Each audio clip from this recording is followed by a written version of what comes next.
Good morning कक्षा पंचम। अपनी हिंदी व्याकरण निकालिए और इसमें आज हम अध्याय 2 हमने जो वर्ण विचार हमने कर लिया है, आज हम इसका अभ्यास करेंगे। वर्ण विचार का क्या करेंगे? अभ्यास करेंगे। तो बेटा आप निकालिए पेज नंबर 11। पेज नंबर 11 निकालिए। ये है पेज नंबर 11। अब देखिए इसमें होंगे सबसे ऊपर लिखे हुए मौखिक प्रश्न।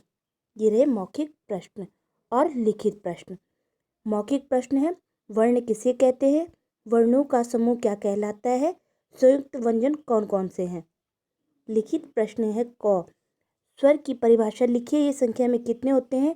अनुसार अनुशासिक में उदाहरण सहित अंतर बताइए। दायित्व व्यंजनों से बने हुए कोई 4 शब्द लिखिए। तो आपके लिए ये यहाँ लिखे हैं, ये देखिए आज की तारीख और आपका ये वर्ण विचार। अब देखिए मौखिक प्रश्न है, वर्ण किसे कहते हैं? इसका उत्तर होगा हिंदी भाषा में प्रयुक्त होने वाली छोटी से छोटी ध्वनि को वर्ण या अक्षर कहते हैं। ख है, वर्णों का समूह क्या कहलाता है? तो वर्णों का समूह वर्णमाला कहलाता है। क्या कहलाता है? वर्णमाला।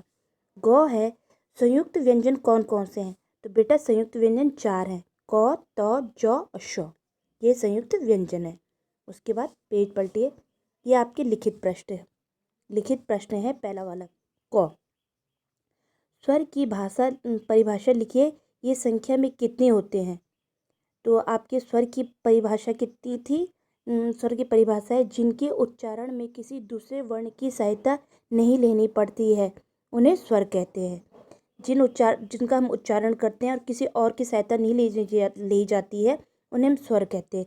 स्वर होते हैं 11। कितने होते हैं स्वर? 11 होते हैं। पता है आपको? ये वाला आपका मौखिक प्रश्न लिख दिया गया है, इसको नहीं लिखेंगे, हमने पहले ही लिख चुके हैं। इसका ख ये रहा। अनुस्वार अनुशासिक में उदाहरण सहित अंतर बताइए। अब देखिए हमने क्या कर दिया है, ये अनुस्वार इधर लिख दिया, इधर अनुशासिक, बीच में हम लाइन खींचेंगे। इनको अलग अलग भाग में बांटना है। पहला वाला है अनुस्वार, इनका उच्चारण करते समय हवा केवल नाक से निकलती है। क्या करती है? नाक से निकलती है। अनुशासिक में क्या होता है? इसका उच्चारण करते समय हवा नाक और मुख दोनों से निकलती है। अनुशासिक का क्या होता है? नाक से भी निकलती है और मुंह से भी। अनुस्वार का केवल नाक से निकलती है। अब उदाहरण देखिए, इसे चंद्र बिंदु के रूप में लिखा जाता है। इसे ये बिंदी लगा के लिखा जाता है, बिंदी, केवल बिंदी ऐसे। और अनुशासिक को लिखा जाता है चंद्र बिंदु के रूप में। उदाहरण के जैसे गंगा, हंस।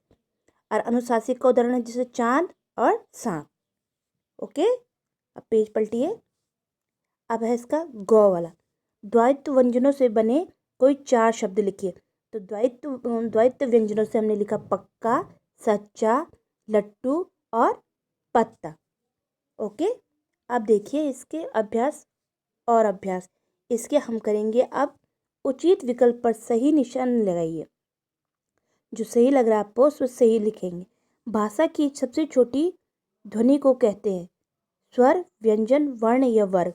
तो कहते हैं वर्ण। तो आप वर्ण पे ऐसे निशान लगाएंगे। विद्यार्थी शब्द में कुल कितनी ध्वनियाँ निकालते हैं?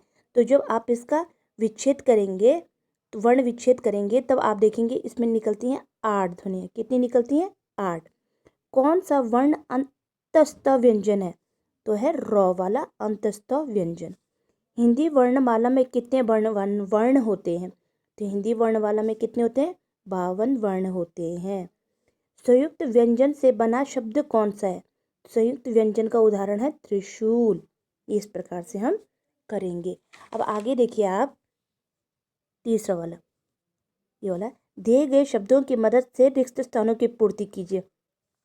आपको दे रखा है ह्रस्व, वर्ण विच्छेद, संयुक्ताक्षर, 25 और 5। अब देखिए क वाला, स्पर्श व्यंजन संख्या में कितने हैं? तो ये स्पर्श व्यंजन है 25। तो हम यहाँ पे लिखेंगे 25, ये वाला 25। अ, इ, उ तथा री स्वर है, तो ये है ह्रस्व स्वर। यहाँ पे हमने लिखा ह्रस्व स्वर। क्या है ये? ह्रस्व। किसी शब्द के वर्ण का अलग करना कहलाता है। जब शब्दों का हम वर्ण अलग करते हैं तो उनका वर्ण अलग करना कहलाता है वर्ण विच्छेद। तो यहाँ पे हमने लिखा वर्ण विच्छेद। पेज पलटिए। अब आगे देखिए घ वाला, 2 अलग अलग वर्णों के मेल से बने अक्षर होते हैं संयुक्त अक्षर।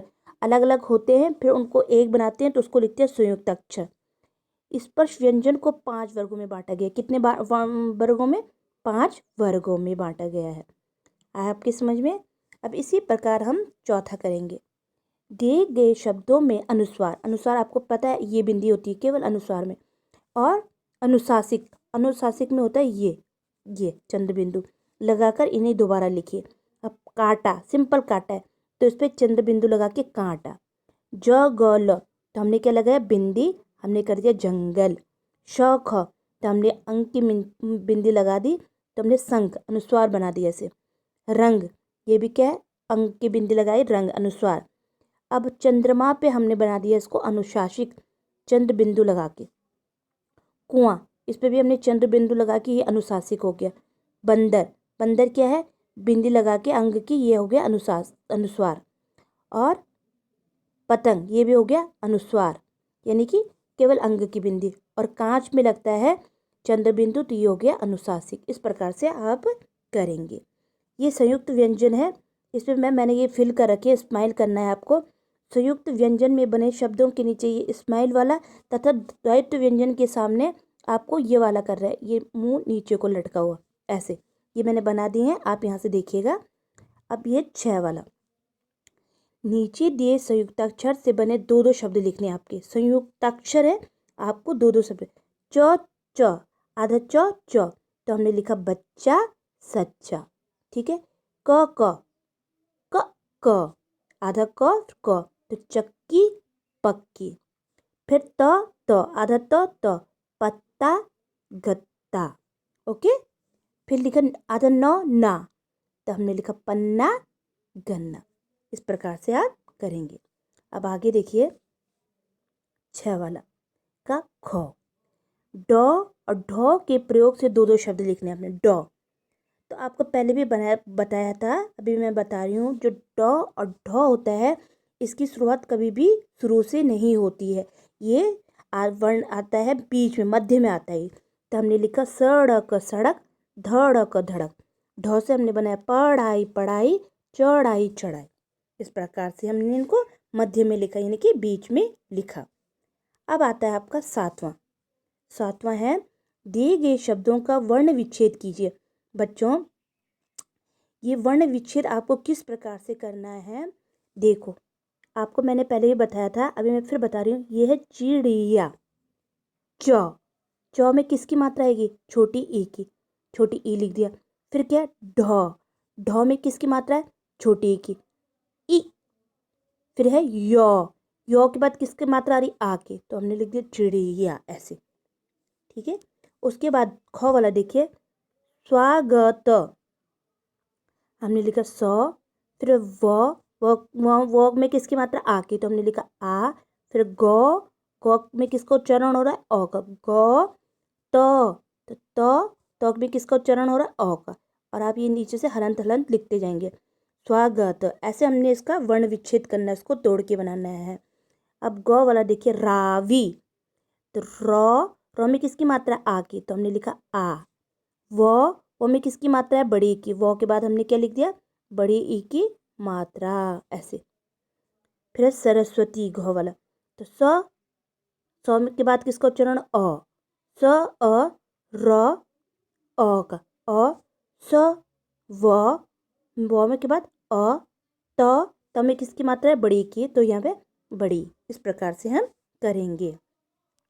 अब आप देखिए इसका 8वां वाला है, नीचे दिए गए शब्दों में र का प्रयोग करके सही लिखिए, इन्हें सही क्रम में लिखिए। आपको मैंने बताया था कितनी कैसे प्रकार के होते हैं। मात्रा ऐसे होता है, ये ऐसे होता है, और कैसे होता है, और ऐसे होता है। अलग अलग मात्राएं होती हैं। तो इन्होंने कर्म ऐसे लिखा था, तो इसको सही करके कर्म ऐसे होगा। चंद्र, तो चंद्र ऐसे होगा। चौ के नीचे द के नीचे र, चंद्र। प्रयास, तो हमने सही करके लिखेंगे प्रयास। तर्क, तो तर्क ये सही होगा। ड्रामा, ये। ग्रहण, ये वाला। धैर्य, ब्रह्म, और प्रकाश। इस प्रकार से हमारा ये अध्याय पूर्ण हुआ। इसको हम अपनी कॉपी में लिखेंगे और इसको पुस्तक में भी भरेंगे और कॉपी में भी लिखेंगे।